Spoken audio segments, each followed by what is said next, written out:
Daily. Taste the Daily. Kaleshwaram ప్రాజెక్టుపై commission ఇచ్చిన నివేదిక రద్దు చేయాలంటూ కేసీఆర్ హరీష్ రావు వేసిన పిటిషన్స్ మీద హైకోర్టులో వాడి వేడి వాదనలు జరిగాయి. ప్రభుత్వం పిటిషనర్ల తరపు న్యాయవాదులు తమ వాదనలు వినిపించగా హైకోర్టు కొన్ని కీలకమైన ప్రశ్నల్ని స్పందించింది. ఈ కేసు విచారణని నేటికి వాయిదా వేసింది ధర్మాసనం.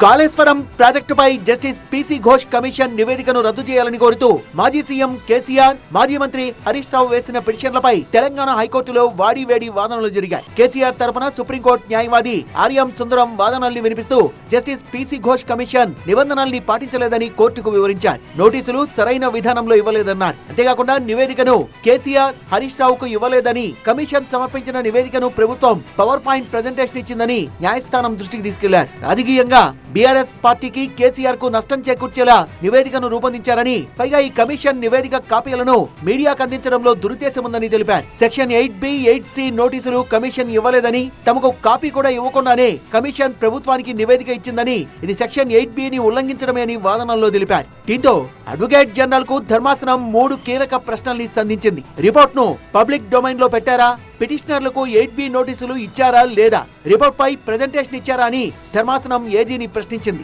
పిటిషనర్ తరపు వాదనల్ని అడ్వకేట్ జనరల్ సుదర్శన్ రెడ్డి తోసిపుచ్చారు. సెక్షన్ మెన్షన్ చేయనంత మాత్రాన అది 8B నోటీస్ కాదనడం సరైంది కాదని, పీసీ ఘోష్ రిపోర్ట్ ను తమెక్కడా కూడా పబ్లిక్ డొమైన్ లో పెట్టలేదని ఆయన న్యాయస్థానం దృష్టికి తెచ్చారు.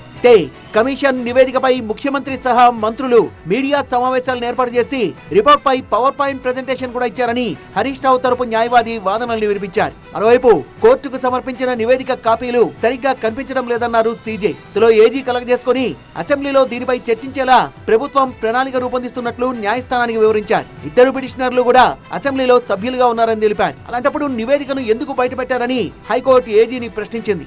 కాళేశ్వరం కమిషన్ తరపున వాదనల్ని వినిపించారు అడ్వకేట్ నిరంజన్ రెడ్డి. చర్యలు తీసుకునే అంశంపై కమిషన్ ఎలాంటి సిఫార్సు చేయలేదన్నారు. అసెంబ్లీ వేదికగా చర్చిస్తామని చెప్పడం సబబే అని, రిపోర్ట్ పై మధ్యంతర ఉత్తర్వులు అవసరం లేదన్నారు. అన్ని అంశాల్ని పరిశీలించే కమిషన్ విచారించిందని నిరంజన్ రెడ్డి ధర్మాసనానికి వివరించారు.